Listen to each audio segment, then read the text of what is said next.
as you come back. If you're returning, what's up, boo? Okay. So just relax here. Feel free to fall asleep too, that's cool too. And just shift the energy just back and forth. Side note, I'm getting really excited because we are nearing our 500th video, and it has been a lovely journey, you all. I really appreciate sharing this space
want you to over amplify it. I don't want you to see it as a failure or something that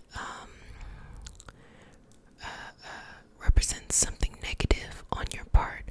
I think that the more that we can just keep it real and know that there are times where you're going to be uncomfortable and it's okay, I think the feeling won't be as bad, because I think it's when you fight yourself for not to feel something that it amplifies it, and just let go and let God. Because with Jupiter and Pisces, which we just talked about yesterday, Jupiter and Pisces, internal growth, Jupiter Pisces in retrograde, internal growth, internal retrograde growth, Jupiter in Pisces has to do with just letting go, letting God, letting go, letting the universe or whatever it is you believe in, just letting go and just trusting that the universe will deliver. That's what it's about. And so this energy that comes up now is still similar, but we're going to get into these lessons of Saturn, okay? So with Saturn, Saturn is a very interesting planet because it is the furthest reaching planet to our visible eye before high-powered telescopes. People back then didn't know that Uranus, Neptune, and Pluto were out there. And so all of the signs were actually assigned to all the planets up to Saturn. That's why Saturn, though it rules Capricorn, it used to rule Aquarius. Now Uranus rules Aquarius. That's why Aquarius actually feels very comfortable in Saturn. That's why even though Aquarius is shock and awe, there's still a little bit of that suspicion, a little bit of that roughness when it comes to the mental aspect of the information that they are receiving, critical thinking, when it comes to things like that. But Saturn is all about lessons. If you're going through, have gone through, or will go through your Saturn return, it is the times of just really toughness. And so Saturn is all about hard lessons that when you go through them and you do what you need to do and show up for yourself, then once Saturn leaves, specifically the Saturn return, once it leaves, you will either be amplified if you did the work, or if you didn't do the work, you're just going to have to continue to work on those things. But you will be blessed abundantly if you do the work during difficult times. That's why being uncomfortable is normal. It's not a bad thing. It's like, if you're able to get shit done, as best as you can and as realistic as you can, maybe you don't have anything to give you, like, fuck, I don't have no good ideas, I don't have no gas left in the tank, but you still show up anyway and you just figure it out. You're like, universe, pop some shit up in here, like that's completely okay. That's completely fine. That's completely good. So Saturn is all about those hard lessons. It represents, honestly, to true form Capricorn, which is, delayed gratification. So Saturn in Aquarius has been in Aquarius from December 2020 and will go all the way till March 2023. And so with that happening, we are in the chunk in the middle of that Saturn Aquarius. In Aquarius energy is everything that has to do with the future, shock and awe, the revolution. It takes on those Uranus qualities as well. And so the life lessons you are learning is difficult because it's actually the hard things you have to go through in order to get to the future you want. The future is the future. It is not set in stone. It is not made up. It is purely in the mind right now. So to actually bring that energy in and start to create a network or foundations in which supports that future, it takes a lot of work. It's like you have to form something out of nothing that you had before. And Aquarian energy is different than Capricorn energy. Capricorn is a stack. It's a pyramid. Aquarius energy is like a network, wide and expansive. So you will learn more, or you get information from these lessons and support from this social network, this connectedness. Honestly, this is really the time period in which a lot of people are talking about systemic things, social justice. Aquarius is the sign of the humanitarian because they cannot not see themselves without seeing the impact of the larger, picture, the larger network of people, because Aquarians are the friends, they are the friends who support everyone and want to be in connectedness and all those things. Now with Saturn in Aquarius, in retrograde, this is all about that internal development. How can you be the best person you need to be for the future that you want to have? And that means you gotta let some stuff go. Maybe some old stuff when Saturn was in Capricorn that you just need to let go. Saturn in Capricorn made you want to do things in a traditional way, but Saturn in Aquarius makes you want to do things in a non-traditional way, in a new and exciting and fresh, way. And that is okay. That is okay. So, as we talked about yesterday in Jupiter, needing to understand how it impacts you as an individual. So, what is your Saturn in? I personally am going through a Saturn return, and it is true. It is very true to its reputation. Y'all, I be trying to get these videos out, but sometimes I be like, fuck all this. Fuck all this shit. I'm not doing a motherfucking thing today. But it is true to its nature and to its reputation. So what is your Saturn in? Because that really dictates what you may struggle with, but at the same time, what is your strength? Because think about it. If you struggle with, if your Saturn is in Cancer, so you had a difficult, maybe a tough lessons with a mother figure, mother energy, that also gives you the opportunity to be the best mother in the world, because you know what it feels like to not have that. If you struggle with, I'll even give you Saturn in Aquarius, which is, your social networks, putting yourself in front, expanding and things like that, to know that, like, when you can actually bridge those gaps and expand and be, living in the future in the way that you want to, then, like, everything just goes and flows with you. Like, it is okay to live and learn those lessons at the same time. Now, the ultimate cheat code is if you know your house, which is the time that you were born. If you can see the house that Saturn is transiting in, baby, that narrows it down a lot, because it may not be romance for you, it may not be your career for you, it might be literally your third house, which is your everyday routine. The shit's just being thrown off all the fucking time. Or it could be something else, like it could be your 11th house and have everything to do with your friends. And so that 11th house also, having some Aquarian energy, like, that could be deeply impacting for you, just to have so many people, like, and all that different energy. So that definitely helps. But at the end of the day, love, like, it's okay to be uncomfortable. It's honestly okay to be bothered. And then I think the next level is to be unbothered. Like, you get to the point where you just accept being uncomfortable by things that you can't control. And then you just get unbothered. You're like, this shit's gonna happen.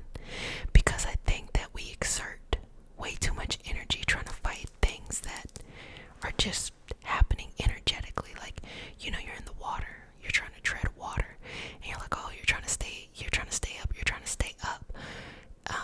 But at the end of the day, you could just roll on over to your back and float.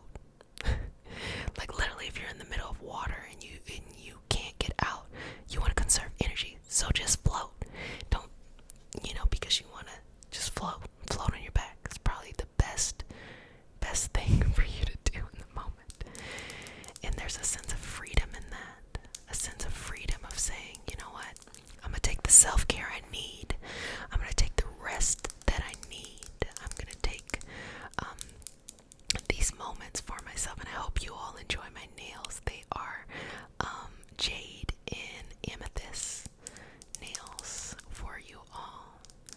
Yes, Mama is back in the game with these nails, baby. I cannot wait until like December when they're really long. My tangent. So the longest I feel like my nails was like maybe 2019, like the winter 2019. They were really long. I look at those videos, I was like, that should look good. They look so good. But then like everyday activities were tough. Like the thing I struggle with the most, but I learned a hack for was like when I try to put my credit card to pay for parking, I can't because the nails, like, baby, I'm telling you, I be having to ask strangers to run my car for me, you know, like. But that's it. Everything else is easy. Like even typing, like when I took my nails off and I was typing, I was just like, I can't tell the difference. You get so used to it. Like not having nails made me feel like, it just made me feel like, because there are things that I do with my nails that I didn't realize. Like when I'm cooking, I'll pick things up with my nails and I won't be able to feel it. Baby, I tried to pick some shit up when I was cooking and I had my nails. I was like, oh my gosh, what am I doing? But yes, you know, try your best. Try your best. Try your best. Try your best. And you can also use this as a moment to kind of look up wisdom leaders or their thought leaders, or think about things, you know, or just explore and take what you need and leave what you don't. A lot of times people are in this space and they give great advice and then they say some weird ass shit where you're like, what are you talking about? And sometimes it was just meant to take a little bit and continue to move on, because you have to be the one who gives yourself the best advice. You have to be the one who shows up for you. You have to be the one who communicates the information to yourself in the best way that you need to communicate the information to yourself, if that makes sense. So let's just go on in this. So, long story short, to give you the dates, you know that Saturn is in Aquarius, December 17, 2020 to March 2023. Don't worry about that. It's just in the energy. Bounced back a little bit into Capricorn. Don't worry about that right now. Just know it's in Aquarius. It is retrograde May 23rd, 2021 to October 10th, 2021. So the things that you're working on inside after that October 10th, baby, that's when you really start to expand. So when it comes to Saturn, the secret to making Saturn work out for you is to do the work when it's in retrograde. So Saturn gives you lemons and says, bitch, make some lemonade. Saturn gives you the gift of being bothered so that you can take it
session again. The entire month of this Go Get It July, we'll continue to touch on these planets because I want you to know what's happening. Sometimes it feels helpless, like what the fuck is happening out in the world? But to know that, like, you can, there can be a message where it's like a Jupiter message where it's like, just accept that just accept that life wants to bring you abundance of love or an abundance of happiness. Whereas a Saturnian lesson could be, just understand that this discomfort is fortifying you for a larger gift. Those are two separate things, but at the same time, at different phases, or sometimes at one time, just different areas of our life, we are moving about these different things. So I just try to give you the most information. Working with energy healing and working with Reiki. Reiki is more of like a, how to balance you in the moment. Working with astrology is more about a predictive and analytical structure of what's happening. It doesn't necessarily ground you in the moment. So I like to add both of those into the practice and the space and whatever else that comes up. So, family, I really enjoyed ourselves, and I really enjoyed this, and thank you for coming all those times. So if no one has said it